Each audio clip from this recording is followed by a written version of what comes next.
आप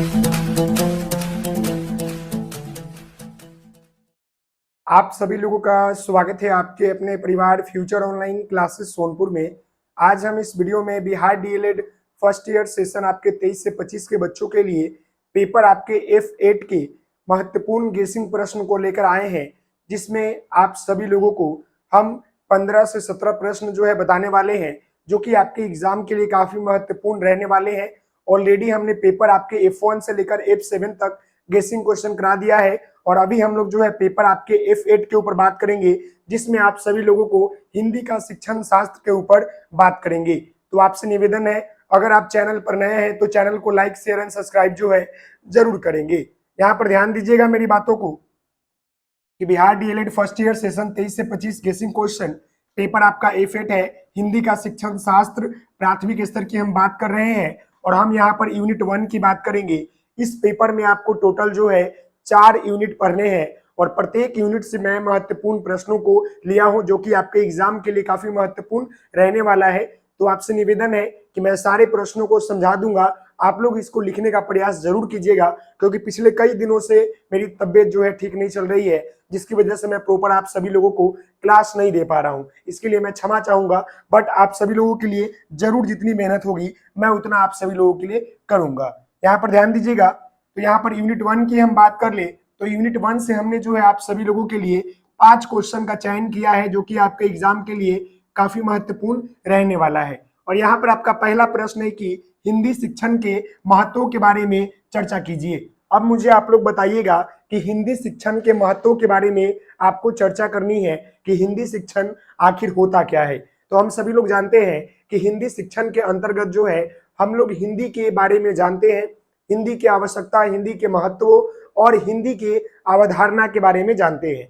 अब आप सभी लोगों को पता है कि हिंदी जो है हमारा एक भाषा है और हम हिंदी के जो है अवधारणा के ऊपर चर्चा कर या महत्व की बात कर ले या शिक्षण के ऊपर बात कर ले, तो हम सभी लोग जानते हैं कि हमारा जो क्षेत्रीय भाषा है वो अलग अलग है। उसके बाद जो है हमारा राज्य का जो कार्यकाजी भाषा है वो हमारा हिंदी है। तो हिंदी सीखना बहुत जरूरी है, इसलिए बिहार के विद्यालयों में हिंदी शिक्षण कराया जाता है। और हिंदी शिक्षण के जो महत्व है वो काफी इंपॉर्टेंस इसलिए हो जाता है कि प्रत्येक क्षेत्र में जो है हिंदी का प्रयोग होता है। साथ ही साथ हम जो है मातृभाषा के स्वरूप को अपने शिक्षण में लेकर हिंदी भाषा के ऊपर चलते हैं, ताकि बच्चे जो है हिंदी भाषा के महत्व, आवश्यकता और उसके उद्देश्य के बारे में जान सके। ये सभी चीजों के बारे में आपको इस प्रश्न का उत्तर में लिखना है। समझ गए? अगला प्रश्न है, मातृभाषा क्या है? प्रारंभिक शिक्षा में मातृभाषा के महत्व का वर्णन करें। अब यहाँ पर ध्यान दीजिएगा कि ये जो आपका मदर टंग होता है यानी मातृभाषा जो होता है वो क्या है। साथ ही साथ प्राथमिक शिक्षा के क्षेत्र में यानी प्रारंभिक शिक्षा में जो है आपकी मातृभाषा का महत्व के बारे में आपको वर्णन करना है। यानी मातृभाषा किसे कहते हैं हम सभी लोग जानते हैं, माँ की भाषा को हम लोग मातृभाषा कहते हैं। साथ ही साथ प्रारंभिक शिक्षण में जो है मातृभाषा का महत्व कितना है, तो हम सभी लोग जानते हैं कि बालक जब जन्म लेता है तो उसके बाद जो है अपने माता पिता, अपने परिवार से वो सबसे पहले जो भाषा का चयन करता है, जो शुरू करता है सीखना, वो उसका मातृभाषा होता है। और मातृभाषा जो है बालक का वह भाषा है जो किसी भी भाषा को सीखने का आधार भाषा माना जाता है। तो हम कह सकते हैं कि प्राथमिक शिक्षा में मातृभाषा का महत्व जो है अहम महत्वपूर्ण रहता है, क्योंकि सभी बालक जो है अपने क्षेत्र से आते हैं तो वहां पर सबसे पहले वो जो भाषा को लेकर आते हैं वह उसकी मातृभाषा होती है। और उसी भाषा को आधार बनाकर एक शिक्षक का कर्तव्य बनता है कि बालक को हिंदी भाषा, अंग्रेजी भाषा या जो भी अलग भाषा है उसको पढ़ाने का काम करे, उसको सिखाने का काम करे। तो ये प्रश्न का उत्तर आप यहाँ पर लिख सकते हैं। अगला यहाँ पर आपका तीसरा प्रश्न है, भाषा की विशेषताओं पर एक निबंध लिखिए। ये बहुत ही इंपॉर्टेंट और इजी प्रश्न है।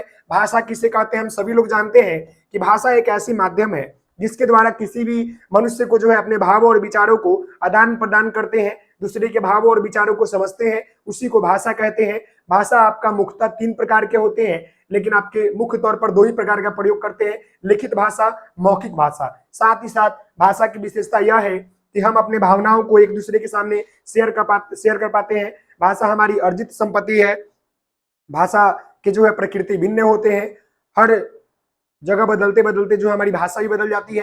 तो बहुत सारे ऐसे आपके महत्व है जो मैंने आपको बताया है। समझ गए? अगला यहाँ पर चौथा नंबर प्रश्न है और ये बोला है कि राष्ट्रीय पाठ्यचर्या की रूपरेखा 2005 के अनुसार जो है हिंदी के स्वरूप का वर्णन करें। हम सभी लोग जानते हैं कि जो हमारा नेशनल कैरिकुलम फ्रेमवर्क 2005 है उसके अनुसार जो है हमारे हिंदी भाषा को लेकर क्या बोला गया है, तो वह बोला गया है कि बच्चों को लचीला वे में भाषा सिखाएं, आपके मातृभाषा के ऊपर ज्यादा जोर दे, क्षेत्रीय भाषा के ऊपर ज्यादा कार्य करे। समझ गए ना, हमें जो भाषा बच्चों को सिखाना है उसके क्षेत्रीय और मातृभाषा और वातावरण से जुड़कर बच्चों को बताएं ताकि बालक जो है आसानी वे और इजी वे से जो है सीख सके, समझ सके। तो ये इसका आंसर हो जाएगा, इसके बारे में आप लिख लीजिएगा। समझ गए?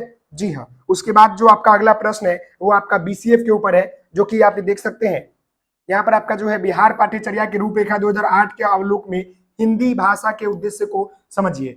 तो जो आपका बीसीएफ 2008 है वह इसलिए लाया गया ताकि हमारे बिहार में जो है तरह तरह की बोली और भाषाएं बोली जाती है, बहुत सारी विविधता देखने को मिलती है, जो कि एनसीएफ बिहार के जो बच्चों का फुलफिल नहीं कर रहा था। इसलिए जो है बिहार कैरिकुलम फ्रेमवर्क का निर्माण किया गया, जो कि एनसीएफ के आधार पर ही किया गया है, क्योंकि बिहार में जो है अनेक प्रकार की बोली और भाषाएं बोली जाती है, जो कि हमारे क्षेत्रीय भाषा को बेहतर बनाने में और बच्चों की मातृभाषा और बच्चों को भाषाई विकास में एक महत्वपूर्ण योगदान देता है।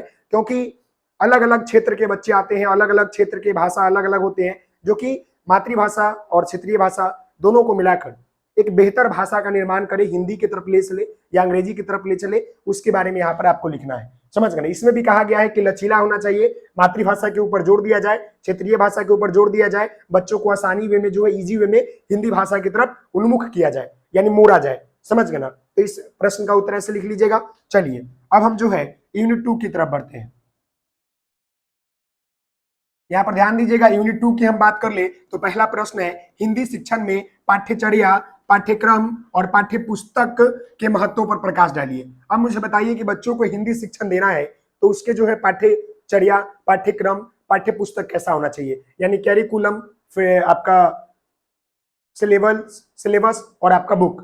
ये मैंने आपको बताया है कि हिंदी शिक्षण की बात कर रहा है तो कैरिकुलम ऐसा होना चाहिए जो कि बिहार के पूरे भौगोलिक क्षेत्र को समाहित करता हो, सांस्कृतिक सभ्यता आदि क्षेत्रों को भी समाहित करता हो। साथ ही साथ हम बात कर ले सिलेबस का, तो सिलेबस में पूरे जो है हिंदी के सिलेबस कवर हो, वह आपका परिवेश और समाज से जुड़ा होना चाहिए। साथ ही साथ पुस्तक जो होनी चाहिए वो कविता, कहानी, रंगीन चित्र और आपके परिवेश और नेचुरल चीजें जो है अटैच होनी चाहिए, ताकि बालक जो है इजी वे से समझ सके। तो हम कह सकते हैं कि हिंदी शिक्षण में ये तीनों चीजों का महत्व जो है काफी ज्यादा है, क्योंकि ये तीनों जो है एक दूसरे से लिंकअप है, आपका कैरिकुलम, सिलेबस और बुक। समझ गए? जी हाँ, ऑलरेडी मैंने आपको बताया है। अगला देखिएगा, पाठ्यचर्या, पाठ्यक्रम और पाठ्य पुस्तक को स्पष्ट करें। बताइए कि पाठ्यचर्या क्या होता है, पाठ्यक्रम क्या होता है और आपका पाठ्य पुस्तक क्या होता है, यानी कि कैरिकुलम, सिलेबस और बुक आपका क्या होता है। ऑलरेडी मैंने ये तीनों चीजों के बारे में आपको क्लास में बताया है बाबू, आप लोग देख लीजिएगा, समझ लीजिएगा। कैरिकुलम हमारा एक बृहद समूह होता है, सिलेबस साल के अंतर्गत क्या पढ़ना है वो रहता है, बुक में क्या है वो आप जानते हैं। जी हाँ, समझ गए? अगला प्रश्न यहाँ पर है कि मातृभाषा का पाठ्यक्रम में स्थान निर्धारित करते हुए बताइए कि हिंदी ही शिक्षा का माध्यम क्यों हो। अब देखिएगा, मातृभाषा का पाठ्यक्रम में स्थान निर्धारित करते हुए बताइए कि हिंदी ही शिक्षा का मातृभाषा क्यों हो, यानी कि हिंदी ही शिक्षा का माध्यम क्यों हो। तो मैं आपको बता दूं कि हमारा देश जो है हिंदी भाषी देश है। हमारे देश में जो अधिकांश भाषा जो है हिंदी बोली जाती है। साथ ही साथ अगर हम बिहार प्रदेश की बात कर ले तो यहाँ पर अनेक प्रकार की बोली और भाषाएं हैं, लेकिन हिंदी को मुख्य तौर पर हमारा आधिकारिक भाषा माना गया है, जो कि कार्यकाजी भाषा माना गया है। इसलिए जो है बच्चों को बोला गया है कि टीचर को भी बोला गया है, विद्यालय में बोला गया है कि बच्चों को हिंदी को पढ़ाया जाए। इसलिए यहाँ पर कह सकते हैं कि मातृभाषा का पाठ्यक्रम में स्थान जो है निर्धारित इसलिए है ताकि हमारे जो बच्चे सबसे पहले विद्यालय आते हैं वो सबसे पहले मातृभाषा को लेकर आते हैं, और एज ए टीचर आपको जो है बच्चों के परिवेशी भाषा, बच्चों के मातृभाषा और बच्चों के जो क्षेत्रीय भाषा है उनको मिलाकर उनको जो है हिंदी भाषा की तरफ उन्मुख करना चाहिए। और हिंदी ही शिक्षा का माध्यम हो, इसलिए होना चाहिए ताकि बालक जो है आसानी में हिंदी को समझ सके, सीख सके, क्योंकि मातृभाषा जो है हिंदी भाषा से मिलता जुलता रहता है, इसलिए जो है बहुत जरूरी है। अगला यहाँ पर आपका प्रश्न है, प्रारंभिक कक्षा में हिंदी पाठ्य पुस्तक का स्वरूप कैसा होना चाहिए। तो प्रारंभिक कक्षा में हिंदी का जो बुक होना चाहिए वो परिवेश से जुड़ा होना चाहिए, लचीला होना चाहिए, सामाजिक, सांस्कृतिक और भौगोलिक बिहार का स्थिति को दर्शाना होना चाहिए। साथ ही साथ हिंदी के महत्व, हिंदी की प्रकृति के ऊपर आधारित होनी चाहिए, ताकि बालक जो है उसका प्रयोग अपने भावी जीवन में भी कर सके। साथ ही साथ उस पुस्तक के माध्यम से बिहार के भौगोलिक स्थिति, बिहार के भाषाई स्थिति और बिहार के सांस्कृतिक सभ्यता स्थिति को आदि को जान सके। ऐसी स्थिति में होनी चाहिए। इसको आप डिफाइन कर दीजिए, आपका आंसर तैयार हो जाएगा। समझ गए? जी हाँ। चलिए अगला प्रश्न देखते हैं। इस प्रश्न यूनिट का आपका 5वां प्रश्न। तो ये आपका 5वां प्रश्न है, प्रारंभिक कक्षा में हिंदी पाठ्य पुस्तक का स्वरूप कैसा होना चाहिए? वही प्रश्न रिपीट हो गया, इसको कट कर दीजिएगा। वही प्रश्न रिपीट है, इसको कट कर दीजिएगा, क्योंकि वो प्रश्न अभी जस्ट मैंने आपको बताया। तो इसमें 4 ही प्रश्न थे। यूनिट 2 से मैंने केवल आपके 3 ही प्रश्न लिया है, जो कि आपके एग्जाम के लिए काफी महत्वपूर्ण है। देखिएगा यूनिट 3 की बात कर लें तो यहाँ पर ध्यान दीजिएगा यूनिट 3 की। यहाँ पर पहला प्रश्न है, सुनने और बोलने से क्या अभिप्राय है और भाषा शिक्षण में सुनने और बोलने के महत्व के ऊपर चर्चा कीजिए। हम सभी लोग जानते हैं कि भाषा सीखने के कौशल का क्या विकास है। कौशल कितने हैं? तो हम लोग बोलते हैं सुबोपाली, सुबोपाली, या इसको बोलते हैं LSRW। इंग्लिश की बात कर ली, हिंदी की बात कर ली तो सुबोपाली। सुनना, बोलना, पढ़ना, लिखना, समझ गए ना? तो वही बात बोला कि सुनना और बोलना क्या अभिप्राय है, इसके बारे में बताइए कि सुनने और बोलने से क्या मतलब है। साथ ही साथ भाषा शिक्षण में सुनने और बोलने के महत्व को बताइए। देखिएगा, जब भी हमें कोई भाषा सीखने की बात आती है ना, सबसे पहले हम उसको सुनते हैं, फिर उसको बोलने का प्रयास करते हैं। तो ये जो हमारा 2 बेसिक स्किल है ना लैंग्वेज सीखने के लिए, बहुत इंपॉर्टेंट है। ऐसे तो 4 है, लेकिन हमारा जो स्टार्टिंग पीरियड की बात कर ले तो हम सबसे पहले देखते हैं, बच्चा जन्म लेता है तो अपने परिवार, माता पिता और घर में जो है किसी की बातों को जो है सुनता है। क्या करता है? हम लोग बोलते हैं ना, बाबू बोलो, पापा बोलो, मम्मी बोलो, भैया बोलो, मौसी बोलो, मौसा बोलो, ऐसे हम लोग कर गोद में खिलाते हैं और उसके बोलने का प्रयास करवाते हैं। तो इससे क्या होता है, बालक हमारी बातों को अनुकरण करके सुनता है, और जैसे वो सुनता है उसके बाद वो बोलने का प्रयास करता है। देखते हैं, पापा, मम्मा, ऐसे बोलना शुरू कर देता है। वही बातें हैं, इसके बारे में आप लिख दीजिएगा। समझ गए एग्जाम्पल के साथ। अगला प्रश्न है, प्रारंभिक स्तर के बच्चों में सुनने एवं बोलने की क्षमता के विकास में कविता और कहानी की क्या भूमिका है, बताइए।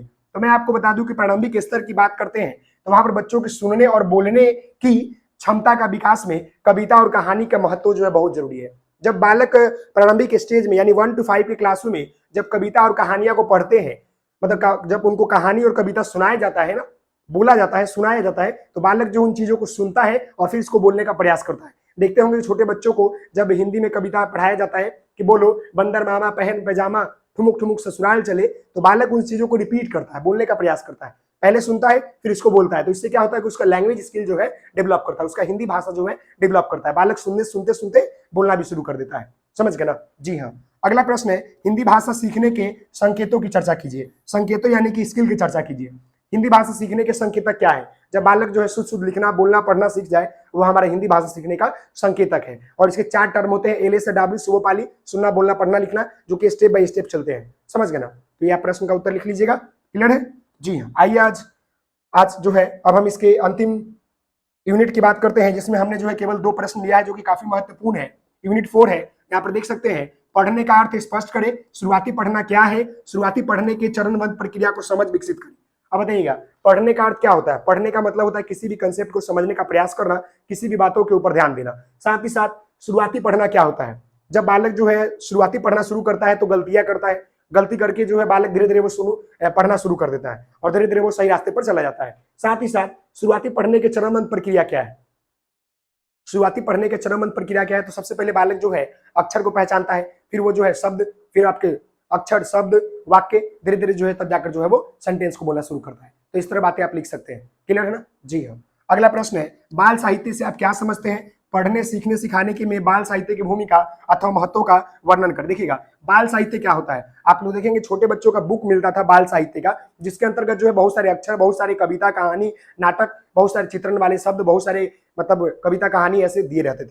तो उससे क्या होता था, बालक जो है चित्र को देखकर उस कहानी, कविता को पढ़कर सुनता था, बोलता था, तो उससे उनका क्या था, हिंदी भाषा में इंप्रूवमेंट होता था। तो हम कह सकते हैं कि जो आपके बाल साहित्य से क्या समझते हैं? बाल साहित्य जो है एक पुस्तक होती है जिसके अंतर्गत विभिन्न तरह के जो है रंगीन चित्र वाले, डायग्राम वाले जो है आपकी कविता, कहानियां होती है, जिसको बालक पढ़कर मनोरंजन का आनंद लेता है, साथ ही साथ उससे अपने भाषा का विकास करता है और बहुत कुछ सीखता है। साथ ही साथ पढ़ना, सीखने, सिखाने में बाल साहित्य की भूमिका जो है अत्यंत महत्वपूर्ण है, क्योंकि उसमें रंगीन चित्र होते हैं, नाटक, कहानियां होते हैं, जिससे बालक जो है पढ़कर आनंद उठाते हैं और उसे सीखते हैं। तो ये सारी चीजें आप लिख सकते हैं, जिससे आपका जो है आंसर तैयार हो जाएगा। तो यह जो पेपर था आपका F8 था, हिंदी का शिक्षण शास्त्र प्राथमिक स्तर, जिसके मैंने गेसिंग क्वेश्चन करा दिया। आशा करता हूं आप मेरी बात समझ गए होंगे, सारे प्रश्नों को मैंने बता दिया है। प्लीज इसे लिखने का प्रयास कीजिएगा। मिलते हैं नेक्स्ट वीडियो में, तब तक के लिए धन्यवाद। Thank you so much. जय हिंद जय भारत। और आपसे निवेदन करेंगे, चैनल पर नए होंगे तो चैनल को लाइक शेयर एंड सब्सक्राइब जो है जरूर कीजिएगा। बहुत बहुत धन्यवाद।